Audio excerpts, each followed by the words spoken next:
Greetings from Seoul, South Korea, the home of the 4th Lausanne Congress to be held in September 2024.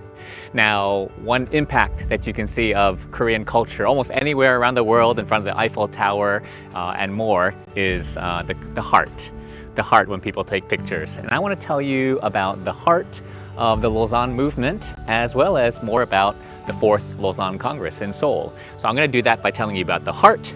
4, 3, 2, and 1. So the heart of the Lausanne movement is accelerating global mission together. And we do that by connecting influencers like you and ideas at events all around the world towards a fourfold vision.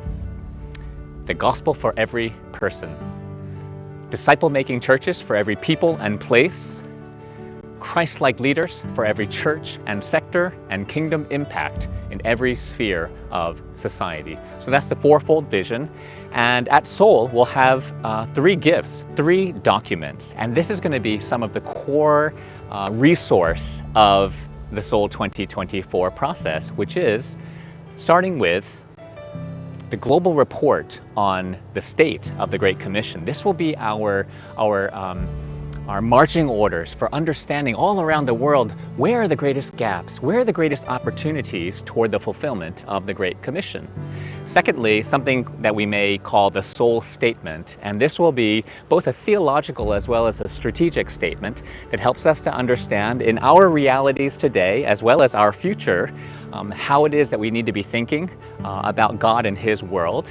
And then thirdly, something called the Nehemiah Challenge. And that really is a call to action, a call to specifically and purposefully commit to global collaborative action in response to the global report on the state of the Great Commission. So Seoul ultimately is about action. So 3 documents, 2 spaces. What are those 2 spaces? Seoul 2024 in person, as well as Seoul virtual. So we're excited to see how we can utilize global digital technology to bring people from all across the world and every nation on earth together to really think about how it is that we can accelerate global mission together. And then finally, one, and that is one digital platform. And we're thankful for all of the advances in technology and artificial intelligence. And we're excited to see how we can utilize and steward a digital platform to help bring about resourcing, modeling, and connections that can help facilitate global collaboration in response to what it is that we discuss and pray about in Seoul and Seoul Virtual. So 4, 3, 2, and 1. Can't wait to see you there.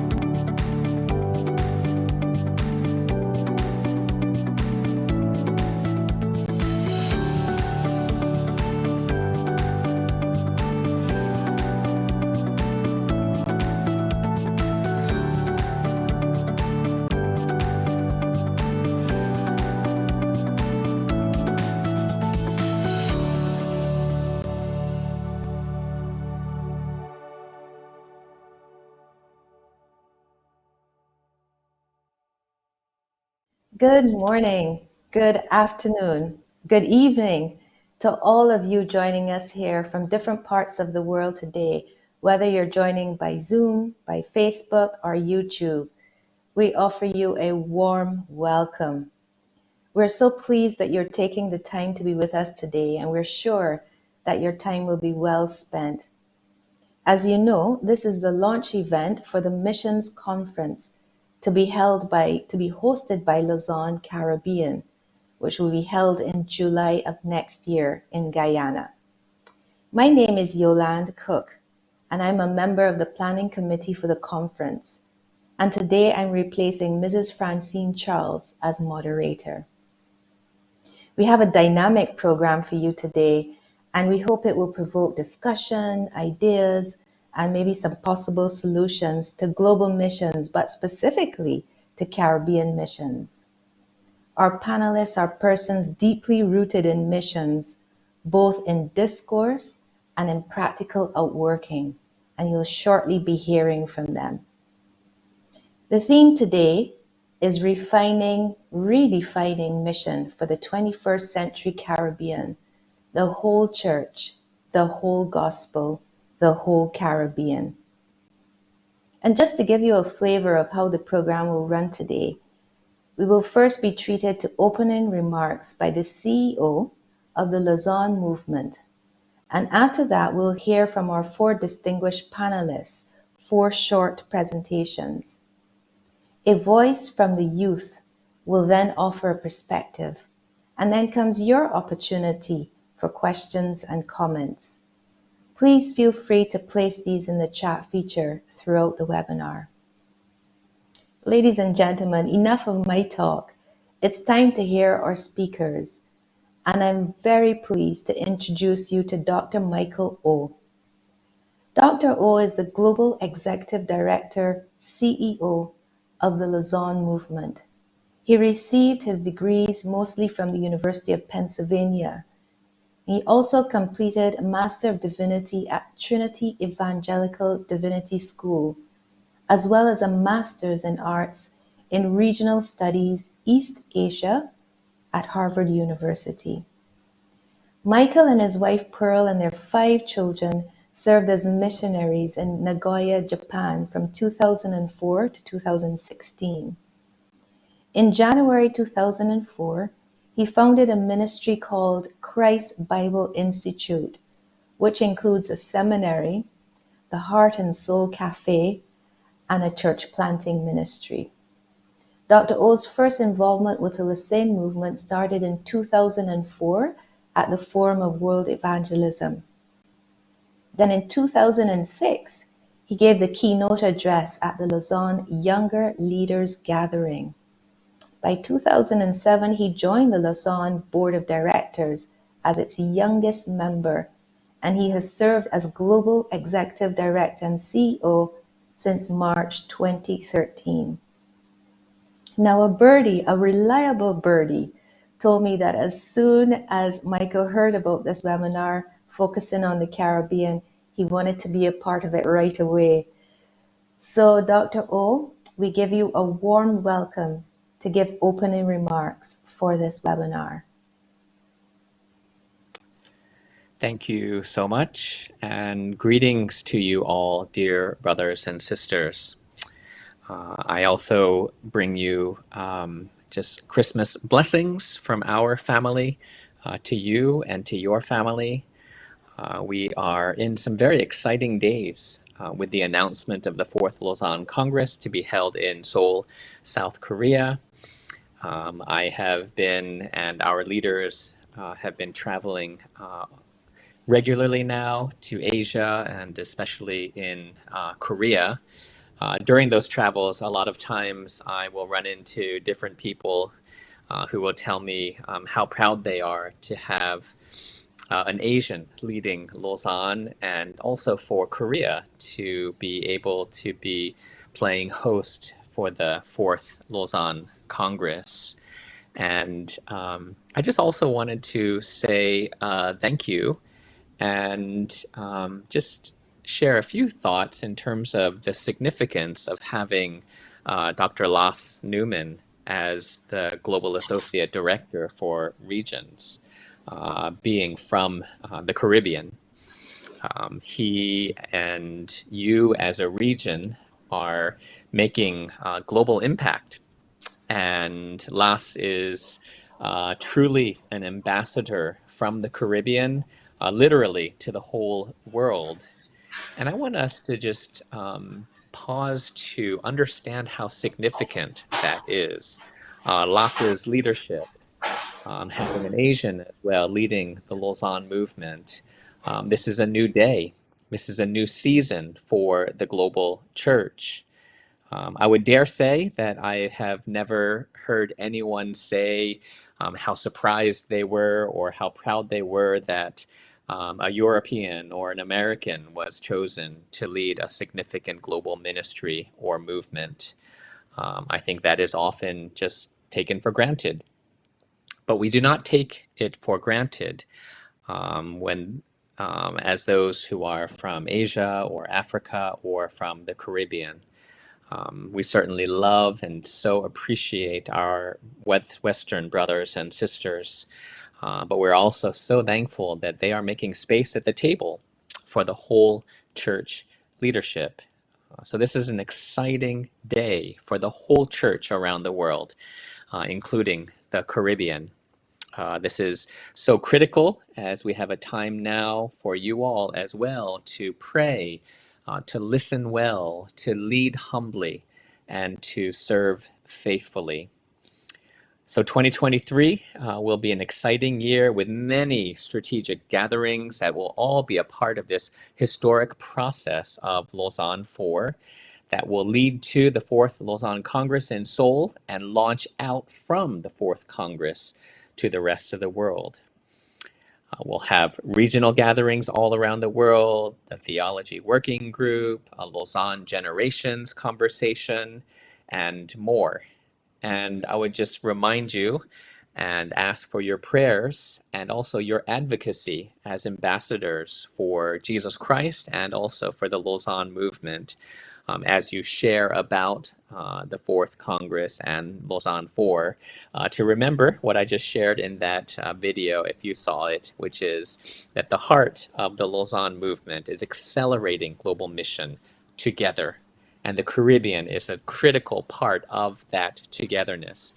We do this by connecting influencers and ideas, influencers like you, and ideas that the Lord inspires through gatherings like this online one, as well as what will happen in the Caribbean when you are all together. So we work together to accelerate global mission. Continue to pray for the fourfold vision of Lausanne as you all are a part of seeing that become a reality. Be in prayer for those 3 key documents that will really be gifts to the global church. And we need the voice of the Caribbean, especially in the global report on the state of the Great Commission. We need to hear the voice of the Caribbean so that we can understand how best to work together to see the whole world hear the gospel of Jesus Christ and all nations be discipled for the Lord Jesus. So remember in prayer as well, Seoul 2024 and Seoul Virtual. We are excited as we begin the invitation process for nominations to be a part of Seoul and Seoul Virtual. So we are excited to see how the Lord will raise up men and women from the Caribbean, younger and older, from the workplace and from professional ministry, all those who God wants to gather together. So please be in prayer and be thinking about who the Lord might be raising up from the Caribbean, and be in prayer as well for that digital platform that we hope will be some of the brains and some of the undergirding infrastructure to facilitate and empower global collaboration for the fulfillment of the Great Commission. So thank you all so much for just your love and passion to see the gospel lived out and proclaimed in all the earth. And we love you all, and we're excited, and we're praying for our brothers and sisters in the Caribbean. So God bless you. Thank you very much, Dr. O, for your inspiring remarks. And from Lausanne, Caribbean as well, we want to wish you and your family a very happy and joyous Christmas season. And thanks for your wishes as well. And we thank you also for giving us some insight into the 4th Lausanne Congress. We really look forward to that. And I just note also that the heart of Lausanne is about accelerating global mission together. So it's about global collaboration. Thanks so much for that. So again, today's theme, redefining mission for the 21st century Caribbean, the whole church, the whole gospel, the whole Caribbean.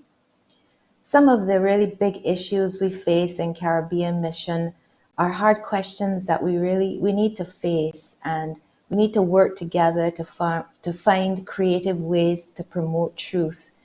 And some of these questions may be touched on today. For example, there seems to be this view in the Caribbean that the gospel must be rejected because of its perceived association with colonial legacy in the Caribbean. How do we disconnect these views and insert truth into these conversations at academia, at grassroots? Is the gospel still relevant for contemporary Caribbean youth? Where are the youth? The motto of the Lausanne movement is the whole church, taking the whole gospel to the whole world. What does that actually mean? And how is action taken to achieve it? Dr. O would have addressed some of those things. What's the role of the Caribbean church in global mission? So now let's hear from our panelists. And just a reminder, and just to let you know that you can type your questions in the chat feature, and we will hopefully get to them during the question and answer session. Now, it's a great pleasure to introduce you to Dr. Lasse Newman as our first panelist. I've only recently met Dr. Newman, and I already admire his leadership and strong administration skills. He is the Global Associate Director of the Lausanne Movement, and he is chair of the Caribbean Conference Planning Committee. He has worked in various areas over many years. He's worked in campus ministry, in the International Fellowship of Evangelical Students, in theological education, and is the immediate past president of the Caribbean Graduate School of Theology in Kingston, Jamaica. Mission studies was his area of specialization in his doctoral studies. And in Lausanne, he specializes in the link between creation care and the gospel. I now invite Dr. Newman to make his presentation. Well, thank you very much, Yolande, and greetings to our friends and colleagues across the region and across the world. We are talking about the Caribbean and focused on the Caribbean, redefining mission for the 21st century Caribbean. But when we speak of the Caribbean, what do we really mean? What are we referring to? We are, of course, referring to that sub-region of the Americas with a big north, the USA and Canada, and of course, the Latin in the South and Central America. We're sandwiched between North and South America. We are defined by the Caribbean Sea. There are over 40 countries in our regions, but one of the things we want to point out is there are also 5 linguistic zones in the Caribbean. First, there's the French Caribbean, and then there's the English Caribbean, and then there's the Spanish Caribbean. There is a Dutch Caribbean, and there is, of course, a Danish Caribbean, all parts of our colonial legacy that really created the modern region that we have. And we want to just underscore the fact that the gospel in the Caribbean has been here for over 500 years. First brought by the Europeans, and then, of course, later by the Americans, and then by others. So we've had 5 years of legacy of the gospel dissemination. And every Caribbean country has quite a number of churches of all kinds, of all descriptions, Protestants and Catholics, and Pentecostals, Independents, and so on. But we're now at a point in time in the 21st century when we are concerned about the state of the gospel in the Caribbean. And the question is being asked, what is the state of the gospel? According to the Pew Research Center in the United States that have been tracking the progress of the gospel since 1910, when the first global missionary conference, the first world conference on missions was held in Scotland. And they've been tracking this, and they track it all the way through our present time into the 2050. And as you can see, right in the center of the program is Latin America and the Caribbean. And in 1910, there were sort of 12.2% Christians in the region. And by 2010, which was the last Lausanne Congress time in Cape Town, South Africa, we were up to 24%. So we've seen growth. But the projections from 2010 to 2050 is a decline. They're projected to decline in Christian influence and strength of Christian faith in the region, 22.8% by 2050. And the evidence is around us. The churches are getting weaker, the numbers are getting smaller, and the Christian impact Recording in is not progress. as it used to be. So we are facing a period of decline in Christianity in our region. And then we are talking about, of course, the way in which we are going to not just make assessment of that, what's causing the decline in the present, but where do we go from here? How do we recover the vibrancy and strength and efficacy of the gospel in our region? We want to ensure that the region continues to be a place in which the gospel shines, and that there is a significant influence of the Christian faith throughout our region.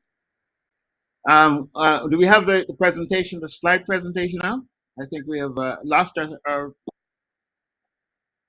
let's keep moving the slides. Let's keep moving them. There are not many. And right.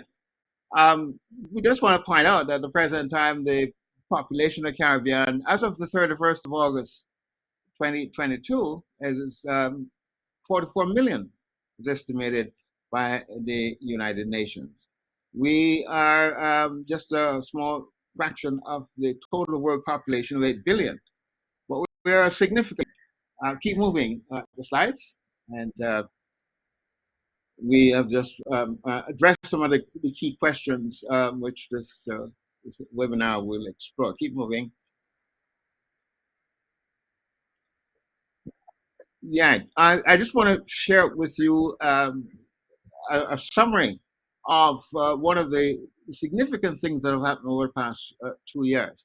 During the period of the public emergency of the global pandemic, when we were all under lockdown, the Lausanne movement decided to continue the conversation around the world. So we had many listening calls with every region through issue networks and through the various platforms. And one of the issue networks is the Global Diaspora Issue Network. And they had 2 listening calls in 2021.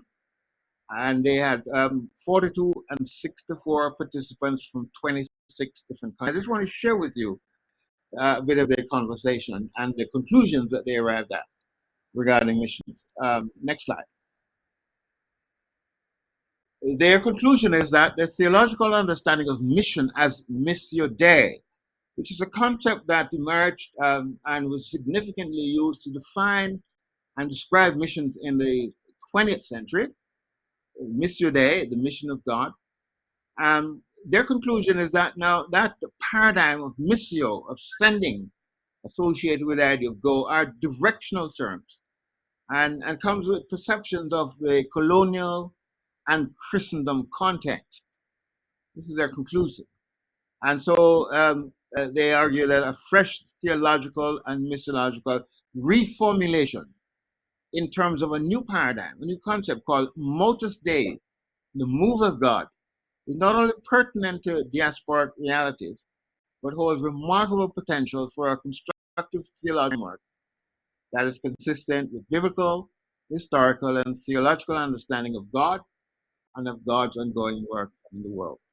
The authors of this report were Dr. Sam George, who we're delighted to have on this platform. He's going to share with us in a moment, and Dr. Bulis Galadima. They were co-catalysts for this issue network, and we'll hear more from them on that. The next slide. So the question is, how is mission to be understood in the Caribbean? If we're going to redefine the term, how should we understand the term? So we have, of course, this theological proposition that mission is missio Dei, and now a new concept is being put on the table of modus Dei. We'll hear more about that. Of course, we had a major convocation in the mid 20th century, the Vatican Council, Second Vatican Council, out of which they redefined the mission of the church in terms of lumen gentium, the light of the gospel to the nations. So that's one way of understanding mission in theological terms. People also understand mission in political terms. So the 19th century and the 20th century missions were understood and they were described in terms of civilizing missions in a colonial context. Even in the contemporary context, mission, the term mission is being interpreted in a political sense. But there's also a geographical and a hermeneutical way in which we can understand mission. In a biblical sense, hermeneutically, we could understand mission in terms of going, God sending people out. The biblical models of Abraham, and Moses, and Jonah, and of course, Jesus himself, sent by God into the world, who then um, gave us the Great Commission, sending the church into the world. Next slide.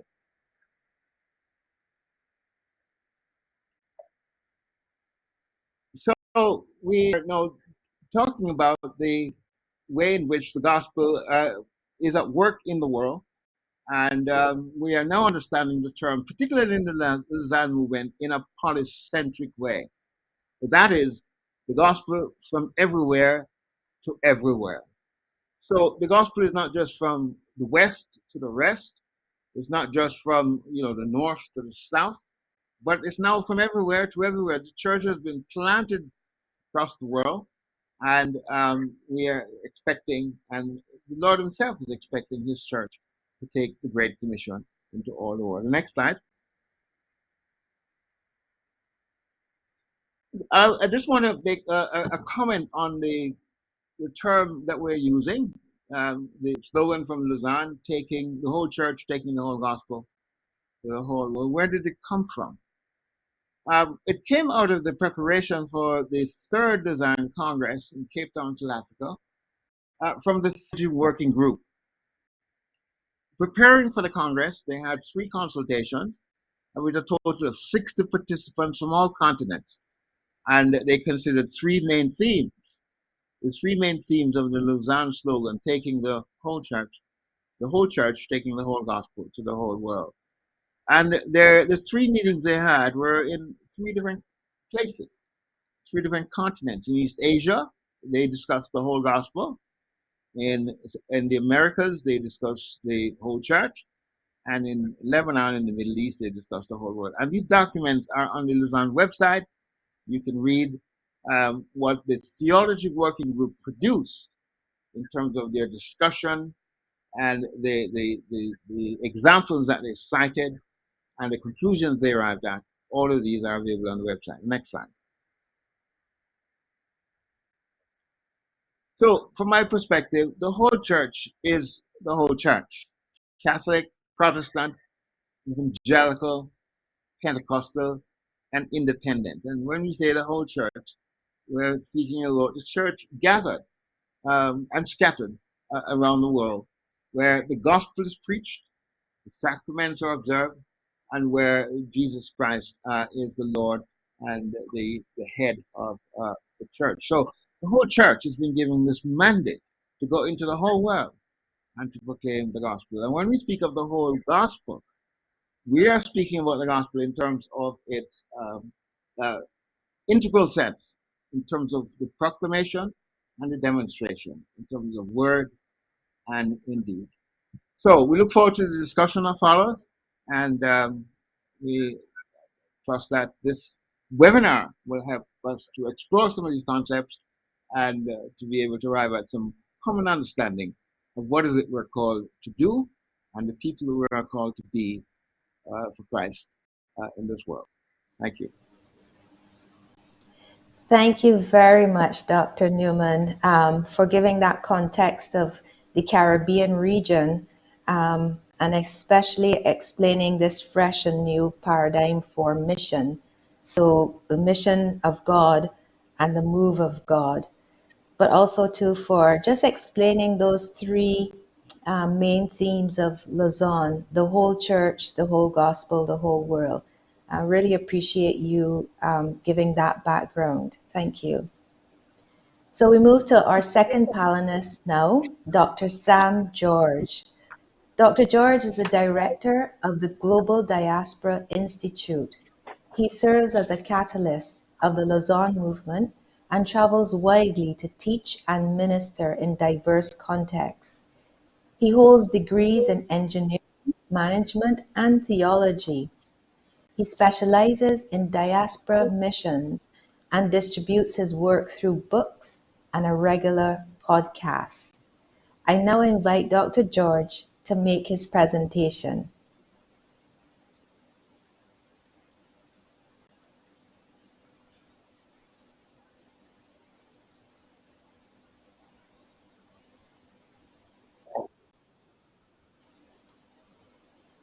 Dr. George, I believe your mic is Hello. muted.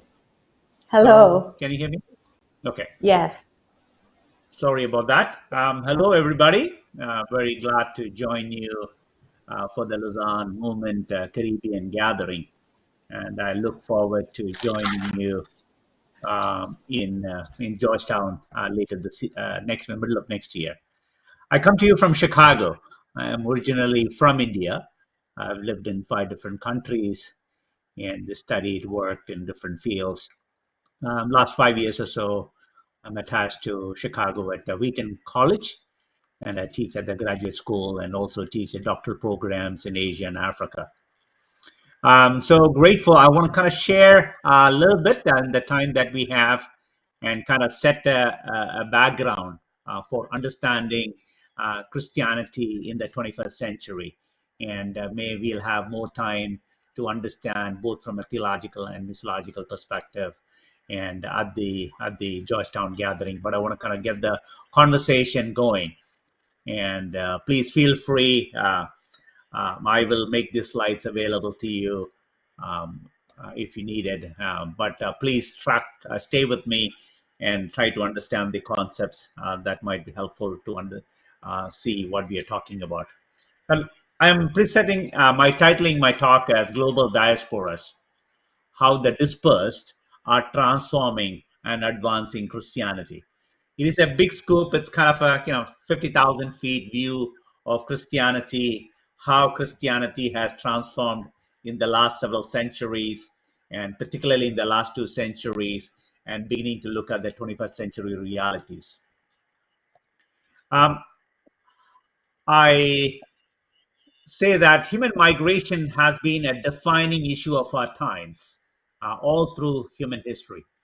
And we see how throughout ages, migration has reshaped the world order.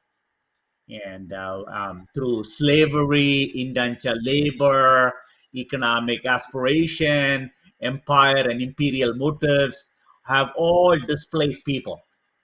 And the movement of people is as old as human history.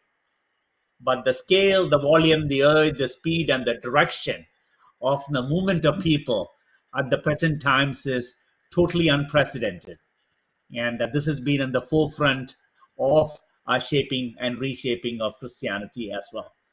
We're talking about migrants, refugees, students, asylees, internally displaced persons, transnationals, and others who find themselves. Most of the people in the world now live in a place other than where they were born.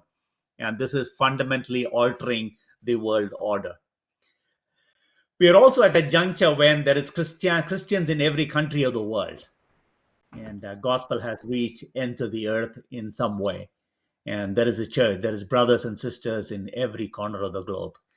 And since the Great Commission was given, we live in such a momentous time in the history of the gospel. And we are beginning to see a great momentum that will emerge as a result. In light of that, I want to kind of share 6 words that will help us to understand global Christianity. And now that the church is everywhere, and how do we understand? We are beginning to see this as polycentric now. There are multiple centers. All regions of the world is both a mission sending and a mission receiving regions. This multi-directional missional influence requires the paradigm of go and come, send and receive. And so, how do we understand that? So, multiple centers, multiple directions, highly connected, transcultural nature. And we have moved from cross-cultural to intercultural. Now we need to understand in terms of transcultural nature of the gospel.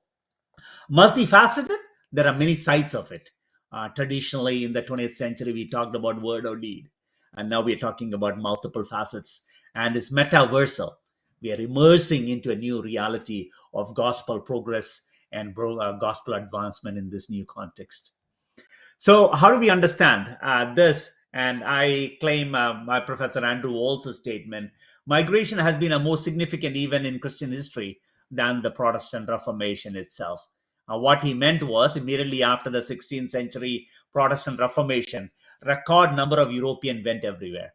So where Christianity grows, it pushes its people out. And some 40 million people went all over the world, and they made Christianity look European. So Caribbean story, Indian story, African story, and many parts of Asia and Latin America are shaped by colonialism. And now that the Christianity is growing in Africa, Latin America, and Asia, they are sending record number of people all over the world. And so it is reframing understanding of Christianity itself. Diaspora emerged as a major focus area at the Lausanne Cape Town Congress, and we have seen the last 10 years or 12 years or so how this has been a major force to understanding Christianity itself. And so Christianity is diasporic at its core. All through history, there is the contours of trajectory of Christianity has been shaped by the movement of people. It adds diversity within Christianity everywhere, and margins become the new center. There's no more center, but understanding multiple centers. My center is a periphery for somebody else.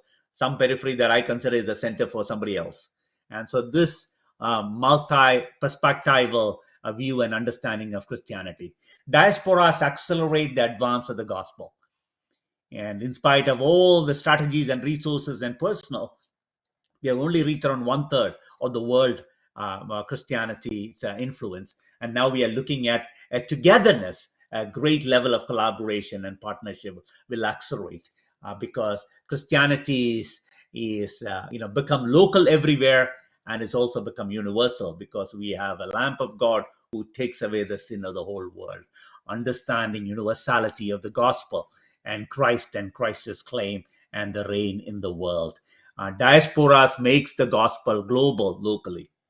And unlike Hinduism, which is confined to a geography and a culture, Islam is geographically tied down to a fixed center. It cannot move. And we see Christianity says ends of the earth. So this ends of the earth missiology is very different from west to the rest or directional or a linear understanding of Christianity. Christianity is a moving faith. It is bound to travel and go places. Shifting of the center of gravity of Christianity in the last few decades, and how Global South is playing a major role, Caribbean, Latin America, Africa, and Asia. Different people are its chief representative, and with the shifting of the center, different people emerge into the leadership. When confined to a place, Christianity will tend to become religion and lifeless, motionless, and impactless. Christianity is both a translatable and a transportable faith, and we can talk a lot about that. In light of that, we talk about God on the move, more Thursday as a paradigm. God is not static or stoic or stagnant. When God becomes static, it becomes an idol. Idols are territorial and oppressive and make their devotees lifeless and motionless. And so, how do we understand? And a stoic understanding makes it stagnant and sterile. We are not making God an idol, but God, our tendency to make God an idol, confined to a geography, culture, and a place, or after our own kind. Religious nationalism and all that on the rise comes from this. In light of that, we are reframing our understanding of Christian doctrines as a God of motion. And so, doctrine of God, doctrine of Trinity, and doctrine of creation, we are understanding in the language of motion. And then comes to the doctrine of humanity and the fall. All of that is reframed our understanding in light of, for example, we say that we move because I'm created to move, like the Rene Descartes' movio ergo sum. I think, therefore I am. Now I say I move, therefore I am. Movability is a characteristic feature, like in the likeness of God, just like other notions of rationality, dignity, and identity and solidarity in the classical interpretation of the image of God in the theological writings. And so then we say moving to save, incarnation and salvation. Incarnation is divine displacement, and salvation is kind of enter into the kingdom of light from darkness. And so, how do we understand? He came and dwelt among us. Christmas story. Dwelt is the language of tabernacling. God is a tabernacling God. We should not domesticate and tie him down to a geography or a land or a culture. And that's what makes Christianity an exceptional missionary faith. And because our God is himself, and God's self is on the move. And more can be taught. And we also talk about ecclesiology as a gathering and scattering. Gather to scatter, scatter to gather. The togetherness comes from this to gather. And, two and scattering happens two places. So understanding of the twin DNA structures of the local church and the global church through the lens of scattering and gathering. And then we talk about eschatology as a final move to be with God, and understanding of all of traditional Christian doctrines, and understanding of Christian faith through the lens of movement.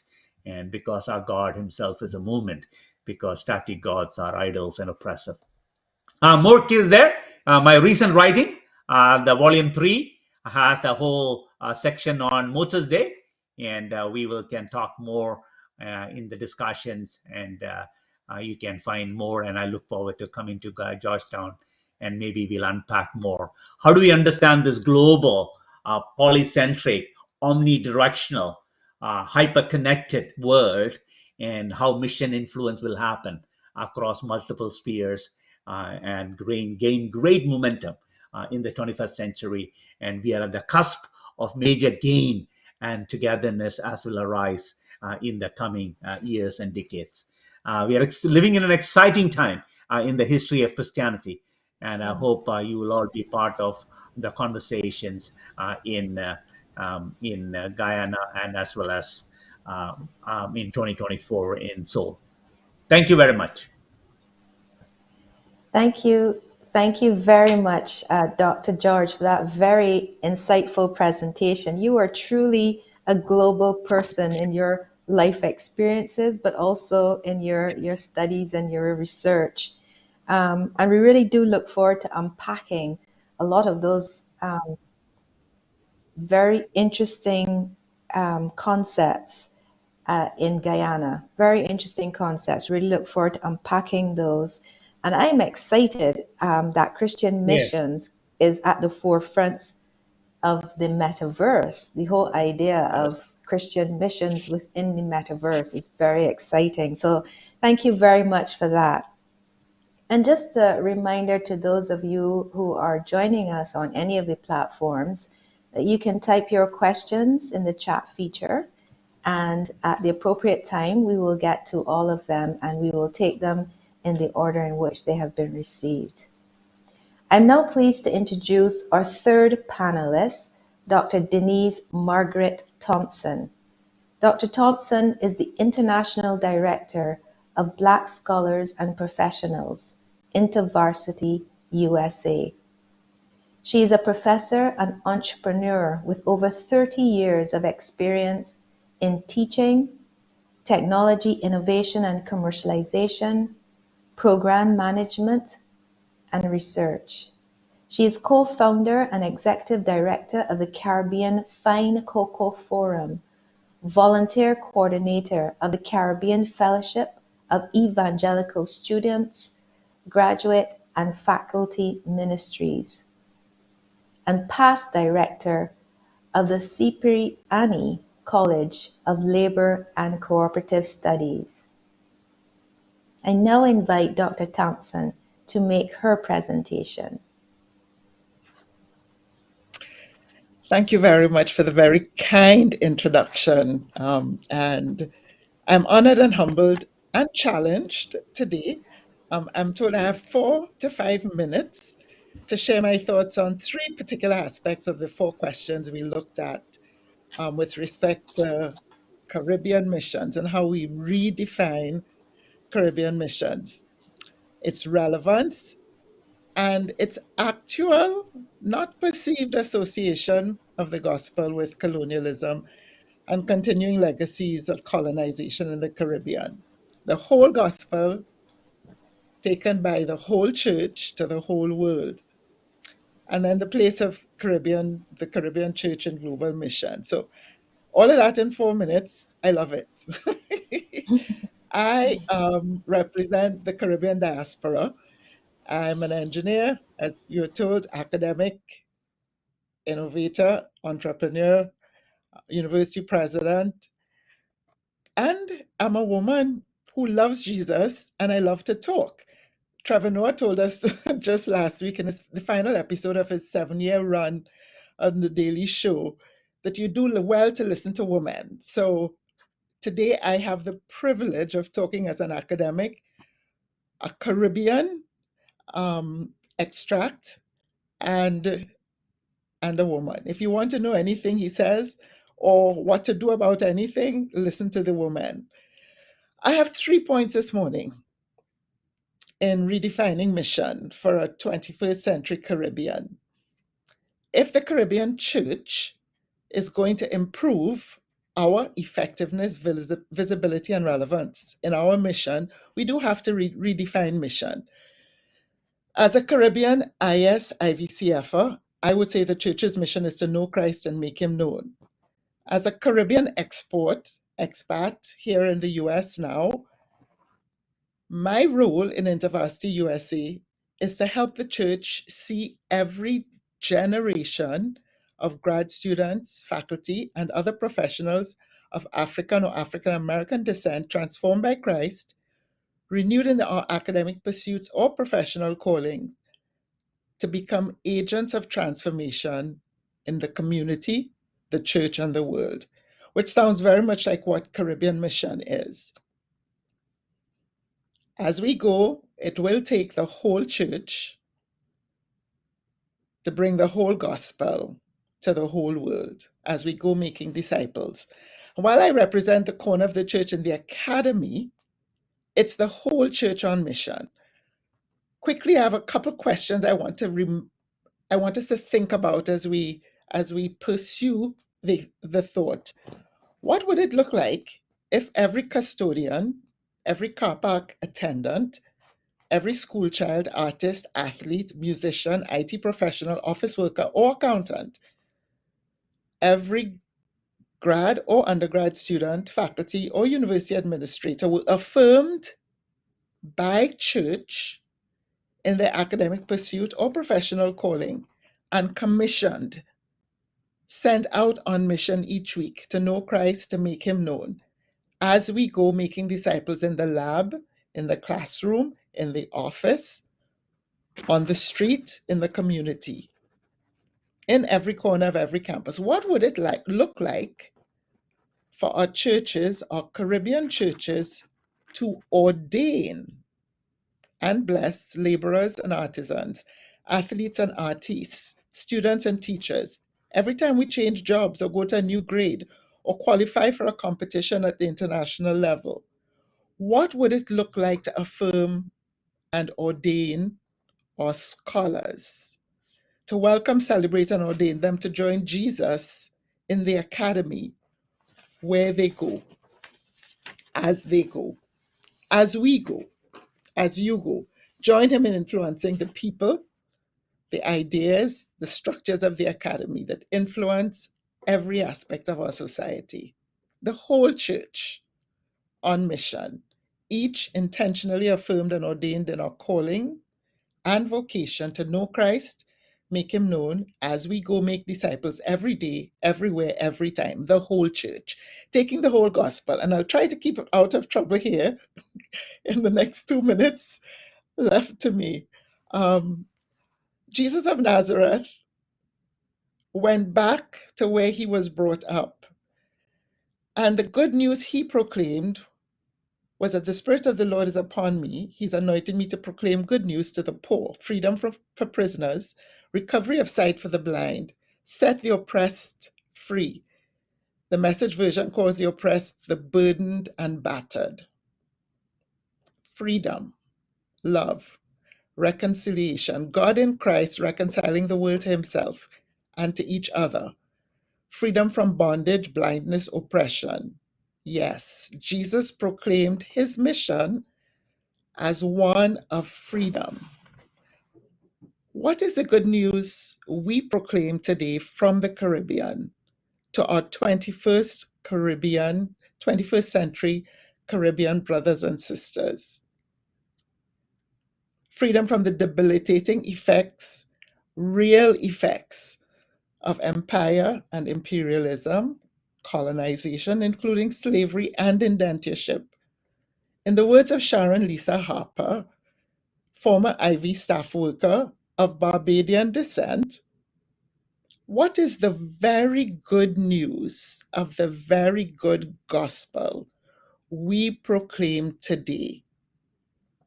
The good news of shalom. What does that look like for us Caribbean peoples? The whole church speaking to this generation, formerly slave, indentured, post-colonial, independent, emerging republic, small island developing states, proud, multi-ethnic, determinedly resilient, seeking justice and reparations, demanding it for the Caribbean, in the Caribbean, across the Caribbean. What is the word of the church to this generation? And yes, it's a good gospel to the whole Caribbean and the whole world. It's the whole Caribbean. Dr. Lass pointed out that we're 5 different languages: French, Danish, English, Spanish, Dutch speaking Caribbean. What would it look like for us all to be represented, welcomed, and included at this table as we seek to meet the needs and share the good gospel with our brothers and sisters every corner of the Caribbean? But it's not just the Caribbean, it's the world. As Dr. Sam pointed out, we're a diasporic people. We take the gospel with us.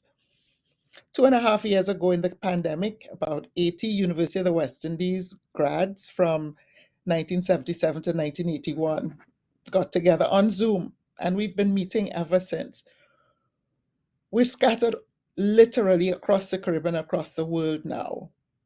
We've continued meeting. Bruce in Jamaica meets not just with us, but with African leaders across the continent and reparations committees in Jamaica and across the region. Alan in the UK, Andrew in Trinidad meet with finance and environmental specialists across the world.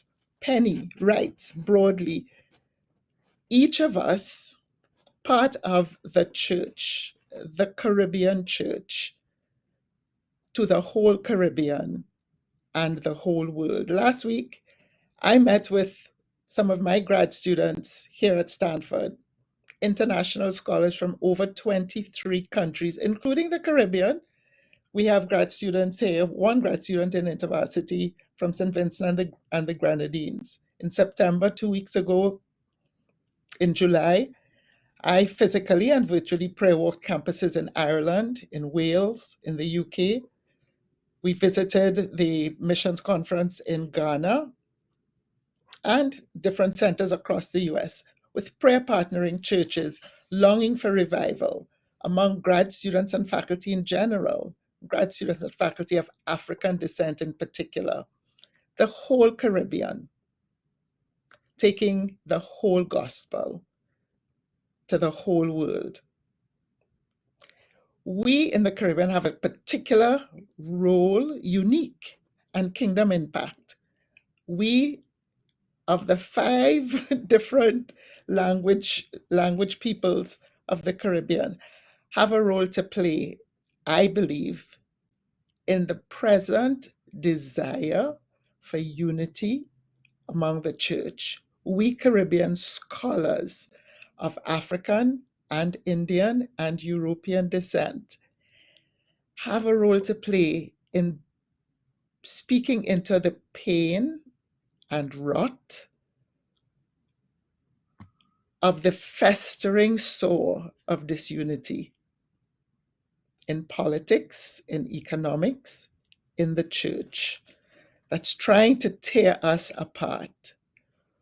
We Caribbean scholars of the Caribbean church in the Caribbean and the world have an important role to play, and I look forward to playing part of that role with us all in Guyana next year and the following year in Lausanne and just where God has placed us across the country. Thanks for the opportunity of chatting. And I would love for someone to ask me a question or two about how we Caribbean scholars can play a part at the closing of the UN decade of the celebration of peoples of African descent. And we'll talk more about that in the question and answer period. Thank you. Thank you very much, Dr. Thompson, for your considered and very knowledgeable views. And thank you for stimulating our thoughts about those questions that you asked about, what would it look like to affirm and ordain people, Christians who are operating in every sphere of society, to honor graduates. And I particularly am keen about the ATUWI graduates who are meeting together. I think that it seems like the work that you are doing is really what Dr. George was saying about the gospel and movement. It's moving all over the place. So thank you so much for that. And yes, of course, we are listening to women. So thank you very much for sharing with us. And we look forward to hearing more about what you've been doing when we meet in Guyana next year. I now introduce our final panelist. I just want to make sure that he is here. Okay, I don't think Mr. Jerry Carell is here at the moment. He did have a prior engagement and thought that he could make it. So I think what we're going to do is go on to look to a youth response to the theme Redefining Mission for the 21st Century Caribbean. The whole church, the whole gospel, the whole Caribbean. And so to respond to this message, I invite Mr. Dario Richards, who is a Lausanne Caribbean team member, and specifically, he's chairing the subcommittee that is planning the program for the missions conference in Guyana next year. Mr. Richards, your response, please. Hi, are you hearing me? Yes, very clearly. Yes, great. Thank you for being here. Thank you for the presentations.